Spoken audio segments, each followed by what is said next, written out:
아, 여러분들 혹시 스테이크 좋아하시나요? 스테이크? 제가 스테이크를 좀 구울 줄 압니다. 네. 요즘은 이렇게 스테이크를 홈쇼핑에서 팔아가지고 이렇게 꼭 식당에 가지 않고 고급 레스토랑에 가지 않아도 집에서 저렴하게 스테이크를 해 먹을 수 있습니다.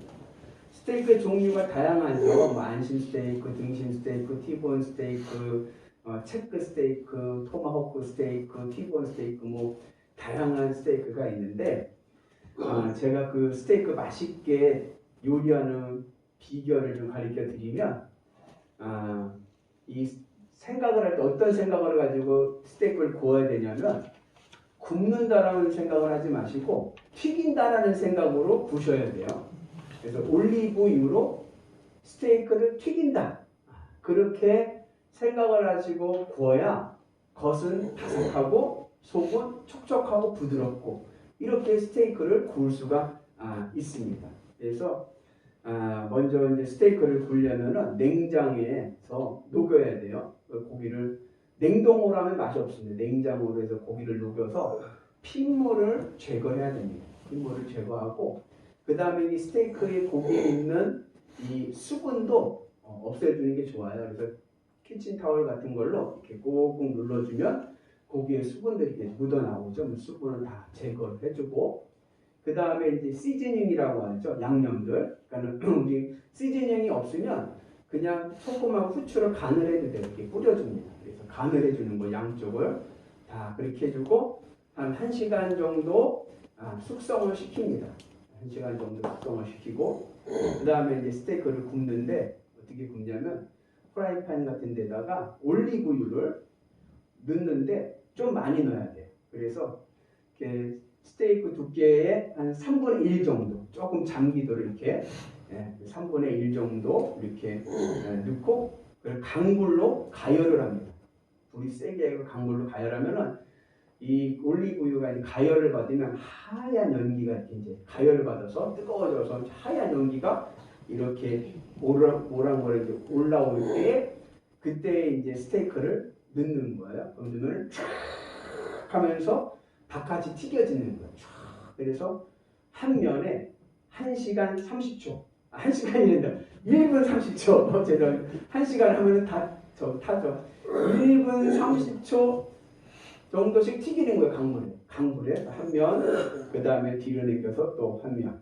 튀긴 다음에 그 다음에 이제 불을 줄이는 거예요. 약한 불로 해서 이제 고기 굽기를 정하는 거예요. 레어로 먹을 건지, 레어나 살 덜 익은 거 레어로 먹을 건지, 미디움으로 먹을 건지, 웰던으로 먹을 건지, 이제 거기서 이제 불을 줄여가지고 그걸로 이제 익히는 거예요. 속을 익히면서 그 익힐 때에 버터 있죠. 버터를 그 안에다 넣고 그 다음에 스테이크와 같이 먹을 채소들, 야채들을 같이 넣고 같이 익혀줍니다. 그러면 고소한 버터 향이 쫙 이제 배기면서 맛있게 익게 되는 거죠. 그리고 난 다음에 그렇게 해서 내가 원하는 굵기 정도로 익으면은 불을 끄세요. 불을 끄고 뚜껑을 덮어두는 거예요. 이걸 레스팅이라고 마지막으로 하는 단계인데 뚜껑을 덮고 한 5분 정도 기다려주는 겁니다. 그러면 이게 강한 불로 고기를 쫙 굽기 때문에 육즙들이 열에 의해서 이렇게 뭉친대요. 모인다는 거예요. 육즙이. 그 모였던 육즙이 불을 꺼주고 이렇게 레스팅을 하는 사이에 퍼진답니다. 고기 사이로 퍼져가지고 육즙이 쫙 퍼져가지고 이제 맛있는 바삭하고 촉촉하고 부드러운 스테이크 요리가 됩니다. 한번 해보고 싶으시죠? 가서 한번 가족들과 나가서 먹기에는 비싼데 집에서 먹으면 그렇게 비싸지 않아요. 그냥 수입고기가 좋은 것 같아요. 한우는 너무 비싸고 지방질이 너무 많아서 별로 맛없어요. 오히려 그냥 좀 싸구려 고기들이 더 나은 것 같더라고요. 그렇게 해가지고 이렇게 드시면 되고 또 하나 이제 맛있게 드시는 팁 중에 하나는 뭐냐면 드실 때 온도를 70도로 유지하는 게 좋습니다. 70도 따뜻하게. 그래가지고 드시는 게 좋아서 이렇게 레스토랑 같은 데 가면 스테이크가 뭐로 나오냐면 돌판으로 나오는 경우 보셨나요? 뜨거운 돌판 위에 구워져 나오는 게 이게 이제 맛있게 드시라고 그 맛을 계속 유지시키기 위한 하나의 비결입니다. 그래서 먹으면 스테이크가 참 맛있습니다. 그래서 저는 이렇게 못하지만 한동안 또 필 받아가지고 계속 막 해주고 막 그런 적이 있었어요. 오늘 말씀은 45절부터 56절의 말씀인데 무슨 내용이냐면 예수님께서 십자가에서 못 박혀 죽으시고 이제 드디어 죽으신 거예요. 그리고 휘장이 찢겨지는 사건을 오늘 우리 말씀에서 전해주고 있습니다. 근데 이게 의미가 있는 거예요. 도대체 예수님께서 십자가에서 죽으셨다라는 것이 무슨 의미를 가져다 주느냐 우리에게. 그리고 성소의 휘장이 찢어지는데 이것이 우리에게 뭘 나타내 주는 것이냐. 이것을 비유로 이야기하자면 맛있는 스테이크를 먹듯이 이제는 하나님을 맛있게 먹어서 하나님으로 배부르라는 것이 오늘 십자가 사건의 의미입니다. 우리 한번 따라서 해볼까요? 하나님을 맛있게 먹읍시다. 하나님을 맛있게 하나님으로 배부르도록 맛있게 먹는 신앙이 되기를 축복합니다. 그래서 오늘 말씀은 크게 세 부분으로 나눠져요. 45절부터 50절의 말씀이 첫 번째 부분이고 그 다음에 51절 휘장이 찢어지는 사건이 나오고 그 다음에 52절부터 56절까지는 죽은 자들이 부활하는 이야기가 나옵니다. 이 첫 번째 부분 예수님께서 십자가에 달려서 운명하시는 이 장면, 예수님께서 이제 숨을 거두시는 이 장면의 핵심은 뭐냐? 포인트는 어디 있느냐면 엘리 엘리 라마 사박다니 나의 하나님 어찌하여 나를 버리셨나이까? 예수님이 외치시는 그 예수님의 두려움에 있습니다. 그동안 예수님은 공생애를 사시면서 한 번도 두려워해 보신 적이 없으십니다. 그런데 오늘 예수님께서 십자가에 못 박혀 죽으시면서 두려워하십니다. 그러면 공생을 사시면서 어느 것 하나도 두려워하지 않으셨던 예수님이 도대체 무엇을 두려워하셔서 그렇게 엘리 엘리 라마 사박다니 나의 하나님 어찌하여 나를 버리셨나이까? 그런 두려움의 외침으로 숨을 거두셨을까? 그동안 예수님은요 두려움이라는 것을 모르셨습니다. 사람이라면 마땅히 두려워해야 될 상황들이 있어요. 그런데 그런 상황에서 예수님은 전혀 두려워하지 않으셨습니다. 예컨대 풍랑이 일 때 배를 타고 가는데 풍랑이 집채만한 풍랑이 배를 덮칠 때도 사람들은 두려워하는데 예수님은 두려워하지 않습니다. 왜 사람들이 그 풍랑 속에 두려워합니까? 왜 그랬을까요? 죽을까 봐. 죽음이 두려운 거예요.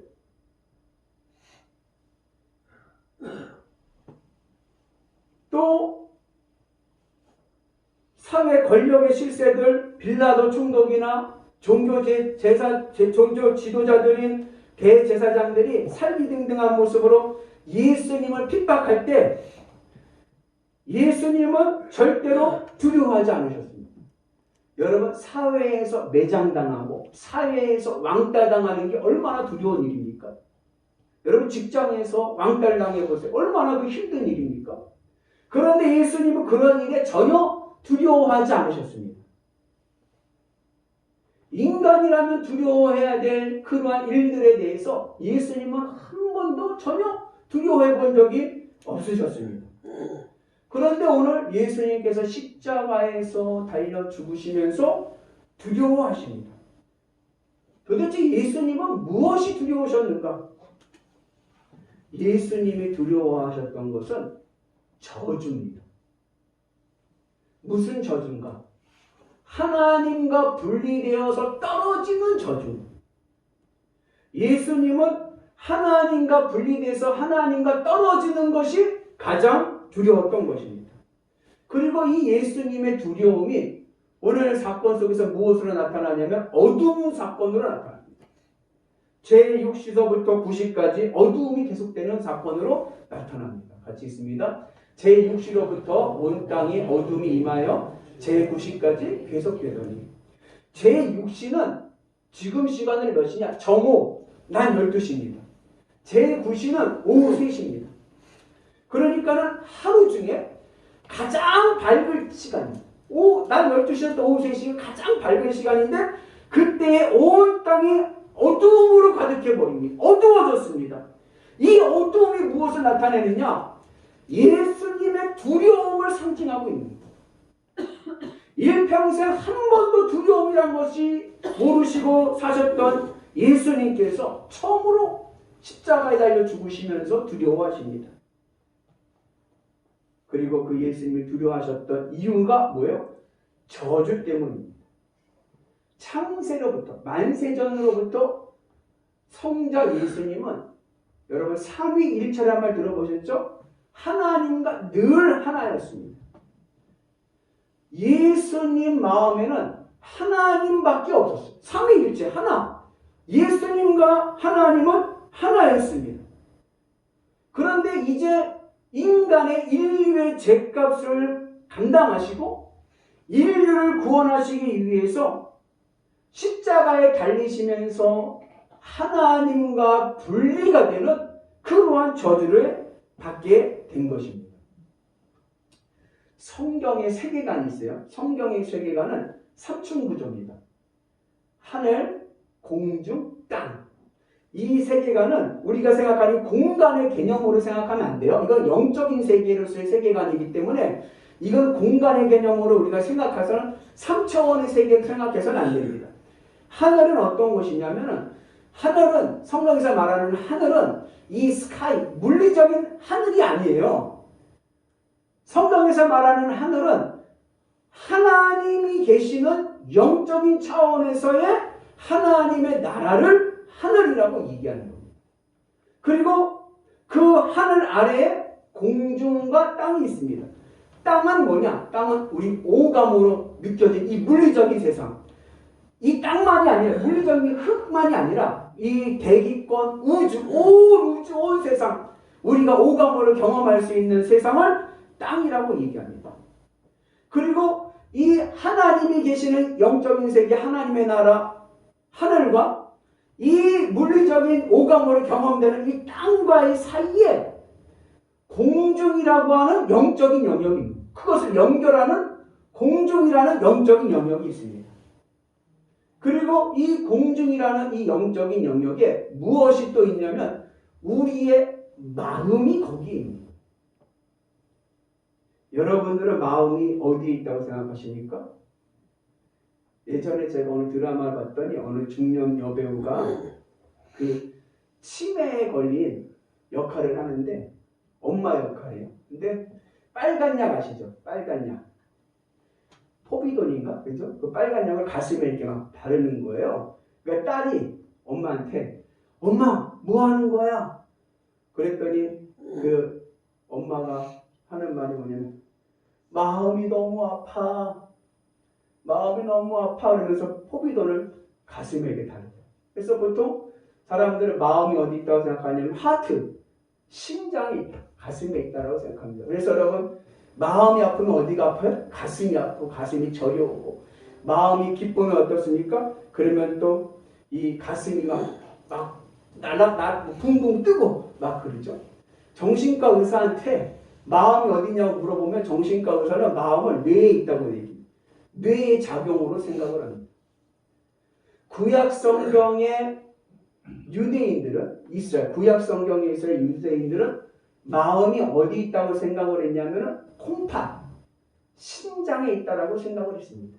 그래서 구약의 희생제사를 보면 속죄제나 화목제사 같은 희생제사를 드리면 그 희생 제물에 사람의 대신해서 제물을 드리지 않습니까? 그 제물에 무엇을 드리냐면 그 제단 위에다가 콩팥을 띄어가지고 제단 위에다가 불 태웁니다. 왜냐하면 우리의 마음을 드린다는 상징적인 의미입니다.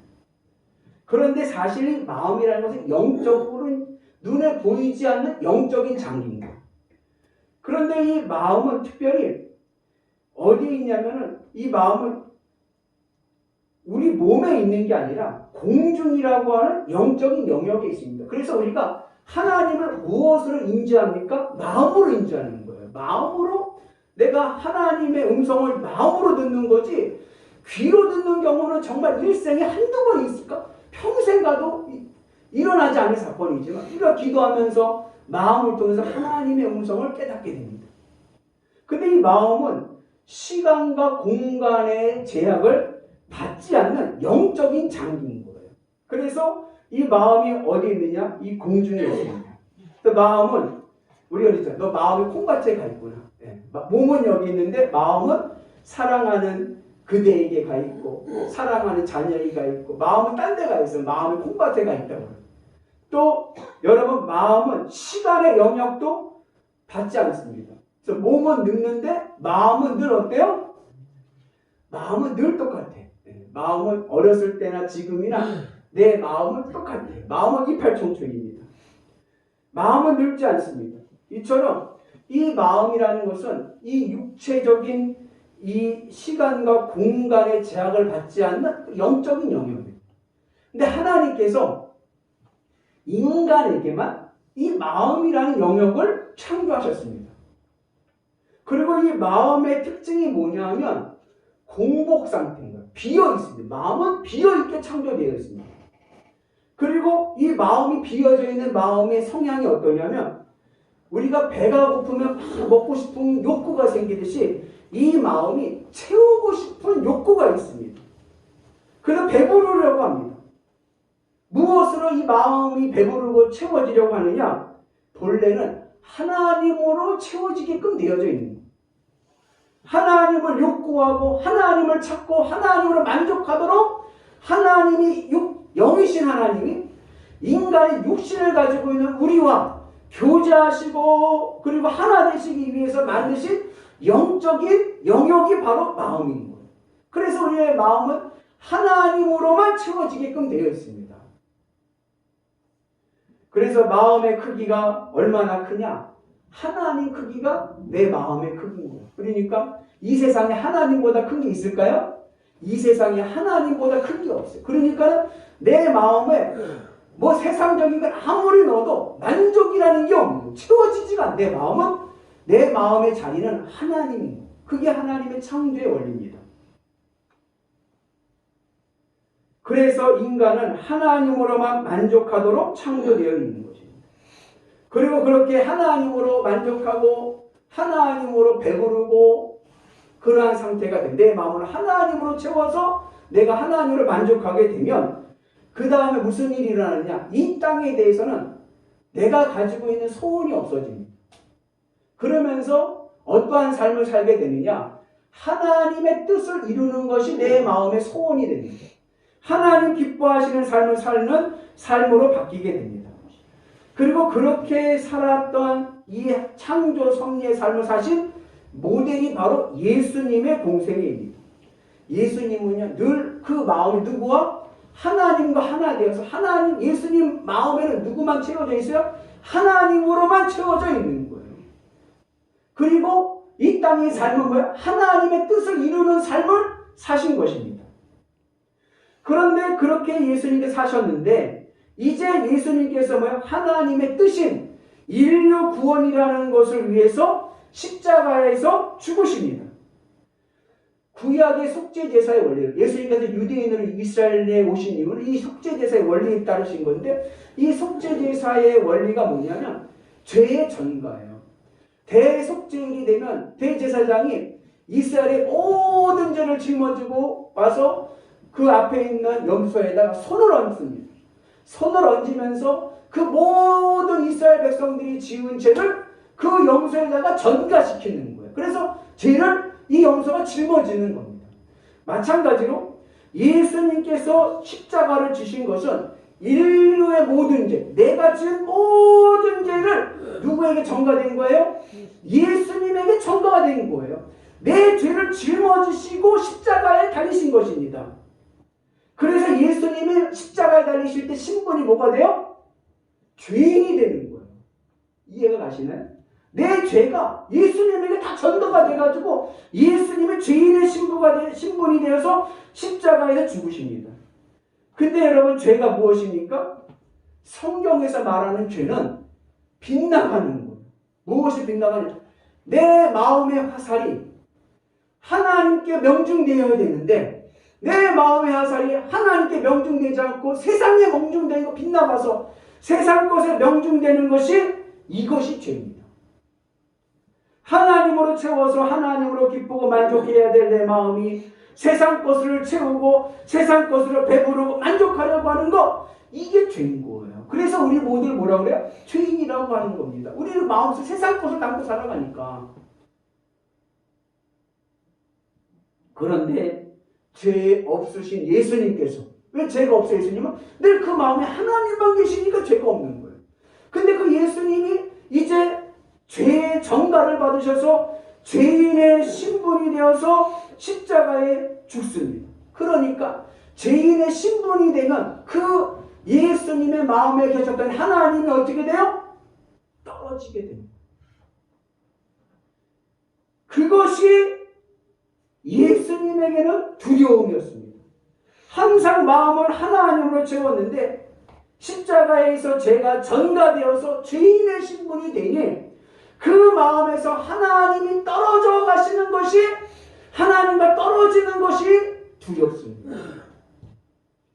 제가 영암에서 목회할 때 저희 교인 중에 김경란 집사님이라는 분이 있었어요.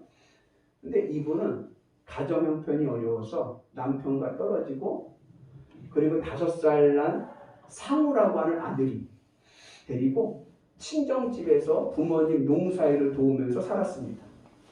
근데 그 집에서 이제 속회 예배를 드리는 거예요. 제가 가서 인도를 하는 거예요. 아, 근데요, 이 상우가 보통이 아니에요. 얼마나 까불인지. 속회 예배를 드리는데 그냥 까불어가지고 예배를 온전히 진행을 할 수가 없는, 너무나 내가 그냥 유별나가지고 빼짝 말라가지고 그냥 소리도 지르고 막 그러니까 엄마가 이제 미안하니까 어떻게 했냐면 얘를 작은 방에다가 넣어놓고 문을 바깥에서 잠가버렸어. 못 나오게. 그랬더니 상우가 그냥 발로 손으로 그 문짝을 두둥기면서 엄마! 엄마! 하면서 막 자지러지면서 우는데 숨 넘어가듯이 우는 거예요. 숨 넘어가듯이 막 두둥기면서 막 우는 거예요. 그러니까 더 예배가 안 돼. 그래가지고 다시 문을 열었어요. 문을 열었더니 상우가 엄마! 하면서 그리고 김 집사님 가슴팍에 딱 안겨가지고 떨어지지 않고 붙잡고, 그리고 나서 울음이 그친 거예요. 엄마가 아이고 이거 내 새끼 하면서 안아가지고 자리에 앉았어요. 그랬더니 얘가 엄마 가슴팍에 안겨가지고 엄마 가슴을 껴안고서는 그러고서 이렇게 쳐다보면서 조용히 그러면서 예배를 온전히 드리게 되었습니다. 여러분, 무엇이 상우를 그렇게 자지러지게 할 정도로 두렵게 있습니까? 상우가 무엇이 그렇게 두려워서 그렇게 숨 넘어가듯이 울면서 자지러졌습니까? 엄마하고의 분리입니다. 엄마랑 떨어지는 것이 상우에게는 가장 두려웠던 겁니다. 바로 그러한 심정이 오늘 예수님에게 나타나는 두려움입니다. 하나님의 뜻을 알기에 인류의 죄를 짊어지시고 십자가에서 달려 죽으십니다. 죽는 건 두렵지 않아요. 죽는 건 두렵지 않습니다. 그런데 죄인의 신분이 되니까 하나님과 분리되어 떨어지는 것이 두렵습니다.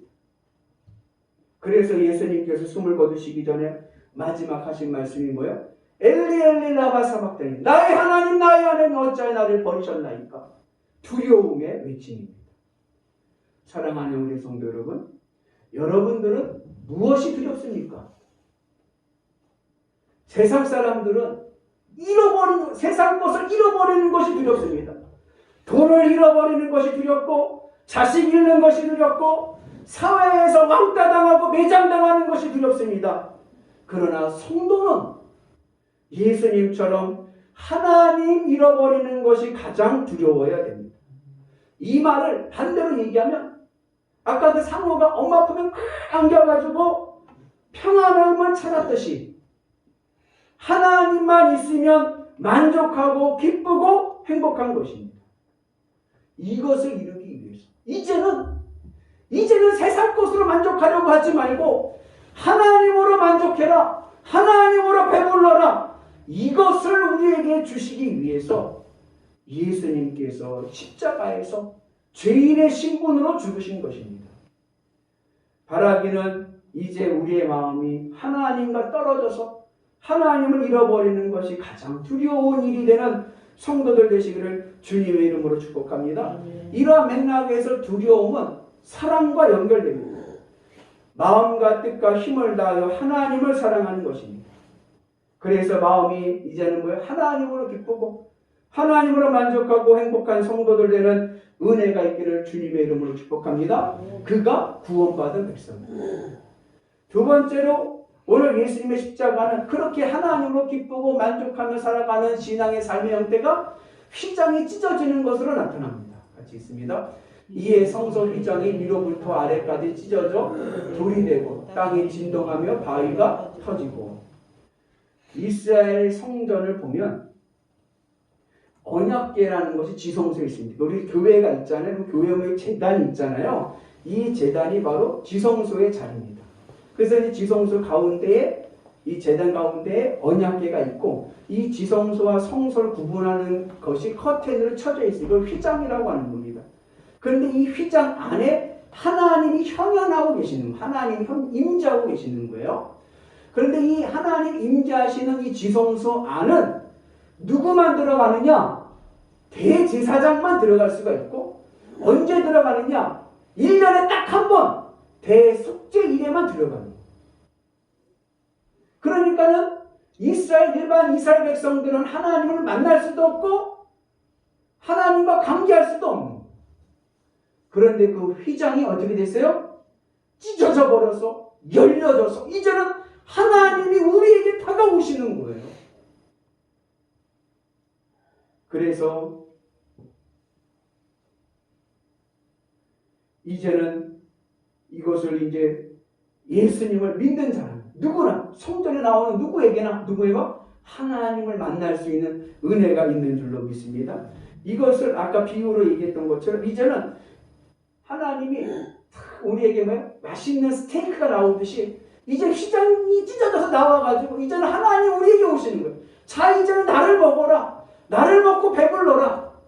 그 은혜가 오늘 우리 가운데 있기를 주님의 이름으로 축복합니다. 그래서 예수님의 십자가 사건을 내가 받아들이기 전에는 내가 예수님의 십자가의 사건을 내가 믿기 전에는 세상에서 돈 많이 벌고 성공하고 자식 잘 키우고 유명해지고 명예를 얻는 것이 최고의 인생인 줄 알았어요. 뭐가 성공한 인생이냐? 돈 많이 벌고 인기 있고 권력 얻고 명예 얻고 이게 최고로 가치 있는 인생이라고 생각을 했습니다. 그런데 예수님의 십자가의 사건이 내 사건이 돼서 내가 주님의 십자가의 죽음을 경험하게 되니까 무엇을 깨닫게 됐냐면 인생에서 가장 가치 있는 인생, 가장 의미 있는 인생은 내 살아가는 일평생 동안 주님으로 기쁘고 주님으로 만족하고 주님으로 배불러하는 인생이 가장 가치 있는 인생이라는 것을 깨닫게 됩니다. 그래서 하나님 앞에서 세상 성공을 보니까 마치 맛있는 스테이크 메인 요리 옆에 있는 콩조가리, 야채, 채소 조가리 같이 보이는 거예요. 그래서 이제는 세상 성공에 욕심내지 않고 대신에 이 땅에서 하나님의 뜻을 이루는데 그것이 소원이 되고 기쁨으로 살아가게 되는 줄로 믿습니다. 그러면서 내 마음은 주님의 십자가를 통해 하늘 천국과 연결되어서 천국의 은혜로 항상 기쁨과 행복의 은혜가 있게 되는 줄로 믿습니다. 이것이 휘장이 찢어지는 사건을 통해서 상징되는 예수님의 십자가의 사건을 통해서 휘장이 찢어지고 이제는 하나님이 내 마음을 배부르게 하고 만족하게 하는 최고로 맛있는 양식이 되십니다. 그 하나님으로 기쁨을 누리며 살아가는 가장 가치 있는 인생을 살아가는 여러분이 되시기를 주님의 이름으로 축복합니다. 그러니까 십자가 사건 이전에는 명예 없고 권력 없고 돈 얻는 게 최고인 줄 알았는데 주님의 십자가가 내 십자가가 되면 이건 아무것도 아니고 이거는 그냥 풀떼기에 불과구나. 하나님으로 기뻐하며 하나님의 뜻을 이루어가는 인생이 가장 의미 있고 가치 있는 인생이구나. 이것을 깨닫게 될 줄로 믿습니다. 그리고 세 번째, 예수님이 십자가를 통해서 죽으심을 통해서 우리에게 하나님과 그리고 하나님 기쁘고 만족하게 되면 어떠한 일이 일어나는가? 그것은 바로 이제는 죽음이 두렵지를 않는 거예요. 이것이 오늘 말씀에 보면 성도의 부활로 나타납니다. 같이 있습니다. 무덤들이 열리며 자던 성도의 몸이 많이 일어나되 예수의 부활 후에 그들이 무덤에서 나와서 거룩한 성에 들어가 많은 사람에게 보이니라. 예수님이 십자가에서 달려 죽으실 때 무슨 일이 있었냐면 믿는 자들, 성도들이 살아났습니다. 그리고 그들이 어디 있냐 살아나갖고 무덤 속에 있는 거예요. 살아나서 무덤 속에 있다가 예수님이 부활하실 때, 부활의 첫 열매가 되신 예수님이 부활하실 때 그들도 함께 무덤에서 나와서 예루살렘성, 거룩한 성 예루살렘성에 사람들에게 보이게 됩니다. 이게 이제 우리가 이해해야 되는 무덤이 우리는 땅에 묻잖아요. 근데 이스라엘은 동굴에다가 놓습니다. 동굴에다 놓고 돌로 막는 거예요. 그러니까는 이 죽었던 자들이 예수님이 십자가에 죽으실 때 믿던 성도들이 살아났어. 그래서 무덤에 있다가 예수님이 부활하실 때 비로소 그들도 무덤에서 같이 나오는 거예요. 왜냐하면 예수님 부활의 첫 열매가 되시기 때문에 그렇습니다. 이 모습은 예수님의 재림 때를 우리에게 보여줍니다. 예수님이 재림하실 때 죽었던 모든 성도들이 부활하여서 거룩한 성 하나님 나라에 입성하는 줄로 믿습니다. 그러면서 성도에게는 더 이상 죽음이 두려운 존재가 아닙니다. 예수님의 십자가의 사건을 믿는 성도들에게 죽음은 아무런 존재감이 없는 엑스트라에 불과합니다. 죽음은 내 인생에서 뭐예요? 엑스트라에 불과합니다. 제가 예전에 사극을 하나 보는데 거기에 참 독특하게 생긴 인상이 독특하게 생긴 배우가 하나 있었는데 왠지 포졸로 나오더라고요.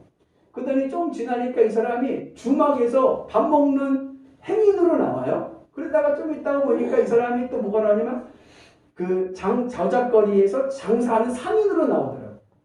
엑스트라 존재감이 없으니까 한 사람이 몇 개 역을 대역을 하는 거죠. 그래도 알아주는 이 하나도 없습니다.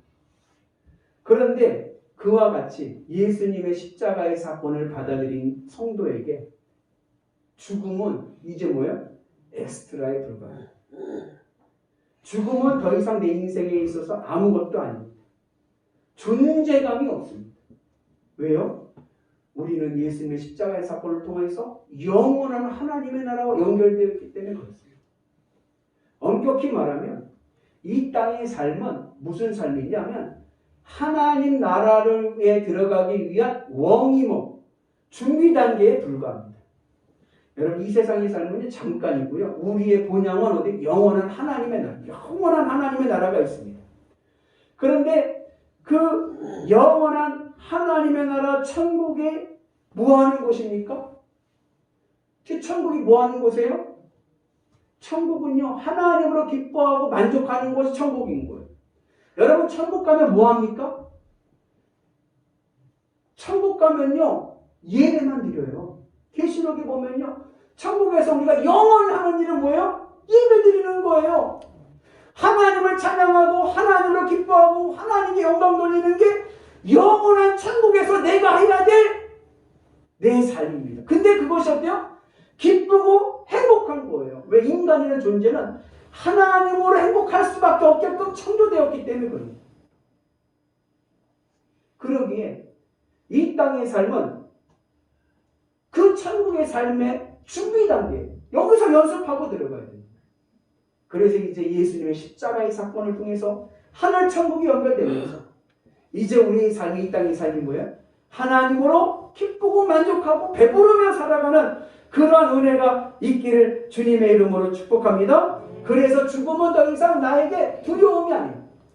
영원한 하나님의 나라에 들어가는 관문에 불과합니다. 왜 사람들이 죽음을 두려워합니까? 본래 죽음은 두려운 것이 아닙니다. 소크라테스가 독배를 마실 때 주변의 동료들과 제자들이 와서 도망가자고 합니다. 죽음을 말미암고 여기서 죽지 말고 도망가자고 합니다. 그때 소크라테스가 이런 말을 합니다. 자네들이 내가 죽는다는 사실에 대해서 슬퍼하고 가장 불행한 일을 당한 것처럼 지금 이야기하고 있는데 죽음이 인생에 있어서 가장 불행하다는 것을 어떻게 증명할 수 있느냐? 이렇게 묻습니다. 무슨 얘기냐면 죽음이 불행이다. 죽으면 불행한 것이다 라는 것이 무엇으로 증명할 수 있겠다는, 무엇을 증명이 된다는 거냐 이겁니다. 혹 반대로 죽음이 오히려 행복의 시간이 될 수 있지 않겠느냐 이렇게 반문하는 겁니다. 그러니까 죽음이 두렵고 무서운 것이라고 여기는 것은 죽음 자체가 두렵고 무서운 것이 아니라 우리가 그렇게 해석을 하는 것, 인간이 그렇게 해석을 하는 것입니다. 그럼 왜 우리는 죽음을 두려운 것으로 해석합니까? 그 이유가 바로 저주 때문입니다. 선악과 이후에 인간은 마음을 하나님이 아니라 세상 것을 두고 세상 것을 채우려고 합니다. 이 상태가 바로 마음이 하나님과 분리되어 있는 저주의 상태입니다. 그리고 사람들이 죽음을 두려워하고 무서워하는 이유는 내가 좋아하는 것들, 내가 마음에 두고 있던 이 세상 것들을 잃어버릴까봐 그것이 두려운 것입니다. 몸이 없어지면 그동안 내가 내 마음에 채워두었던 이 세상 것들도 사라지게 되니까 그것이 두려운 것입니다. 그러나 주님의 십자가의 사건을 받아들인 성도는 죽음이 두렵지 않습니다. 왜냐하면 이제 예수님이 죽으신 십자가에서 세상 것을 좋아하던 내 마음도 예수님과 함께 죽었기 때문에 이제는 뭐예요? 내 마음, 예수님의 십자가를 받아들인 사람은 이 세상 것을 즐거워하지 않고 하나님으로 즐거워하기 때문에 죽음이 더 이상 두렵지 않습니다. 이것이 오늘 예수님이 십자가에서 죽으신 의미입니다. 그러므로 예수님의 십자가의 죽음을 내 죽음으로 받아들이고 이제는 하나님으로 배불러서 만족한 성도가 되면 이 세상 어떠한 것도 두려울 것이 없습니다. 심지어 죽음조차도 나에게는 존재감이 없습니다. 죽음이 두렵지 않습니다.